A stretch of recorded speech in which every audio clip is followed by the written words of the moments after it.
അല്ല മുതലാളി, നിങ്ങൾ പെട്ടെന്ന് തിരിച്ചു പോവോ? അല്ല, തോട്ടത്തിൽ മൊത്തം പന്നി ഇറങ്ങിയല്ലോ. തോട്ടത്തിൽ ഇങ്ങല്ലാതെ വേറെ പന്നിയോ? ബോസേ, വേണ്ടാത്ത കാര്യങ്ങൾ പറഞ്ഞാണ്ടല്ലോ ചവിട്ടി കൂട്ടി പന്നിക്കിട്ട് കൊടുക്കും കേട്ടല്ലോ. ഞാൻ ഒരു തമാശ പറഞ്ഞല്ല, ഇനി ഇങ്ങനെ സീരിയസ് ആക്കണോ? ഇനി പന്നിയൊന്നല്ല. അയ്യോ മുതലാളി, നിങ്ങൾ എവിടെ നോക്കിയോണ്ടോ വണ്ടി തന്നേ? നീ ടെൻഷൻ ആവണ്ട. ഞാൻ ചെറുതായിട്ട് സൈഡ് മാറിപ്പോയതാ. ഞാൻ ഗൾഫിട്ട് കുറച്ച് കഴിഞ്ഞ് അവിടെ ഈ സൈഡിലാണല്ലോ വണ്ടി ഓടിക്കാം. എന്ത് വരുവാ വന്ന് മൊത്തം എങ്ങി ടെൻഷൻ അടിക്കണ്ട. 10-18 വർഷമായി ഞാൻ അവിടെ പല ബിസിനസ്സും വണ്ടികൾ ഓടിക്കുക, സ്ഥിരം തട്ടലും മുട്ടലൊക്കെ.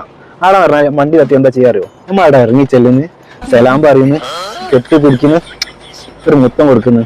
അപ്പം എത്രയേ ഉള്ളൂ സൗദിയിലൊക്കെ? ആ വണ്ടി എത്ര വേണേലും തട്ടാലോ അന്നേരം.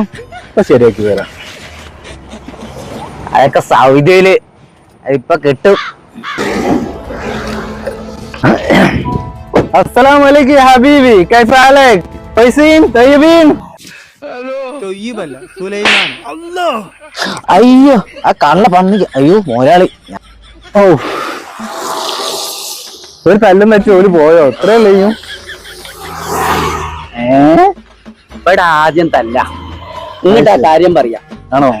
വണ്ടി നന്നാക്കിട്ട് പോയച്ചാ മതി. ഞാൻ സൗദിയിലൊന്നും ഇങ്ങനെ അല്ലല്ലോ. സൗദിയിൽ ഇങ്ങനല്ല, ഇവിടെ എങ്ങനെ കേരളത്തില് പൈസ കൊടുക്കണോ?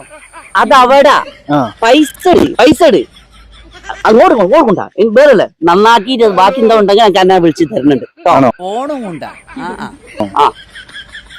നിങ്ങളാണ് മോൻ പോയിക്കോ.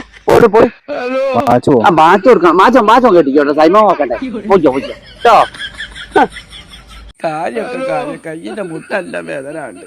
കിട്ടിയപ്പോ മതിയാണ്ട് അയ്യോ, ഒക്കെ പോയി. മീൻ വാങ്ങാനുള്ള കൂടി പോയി. ഓൻ പറഞ്ഞൊന്നല്ല പന്നി, വീറ്റുകളാ കാട്ടുപന്നി. ഓരോരുത്തന്മാര് വരും. ഓ 5 വിരലുണ്ട് മുഖത്ത്. ഈ തല്ലും കുത്തൊക്കെ ഉണ്ടായിട്ട് ഒരുത്തൻ കിടക്കുന്നുണ്ടല്ലേ പോത്ത് പോലെ. എന്താ മുതലാളി? ഞാൻ പറമ്പിലൊരു ഓർമ്മയായി പോയി. അല്ല, ഇനി ഇവിടെ നടന്ന് എന്തെങ്കിലും കണ്ടോ?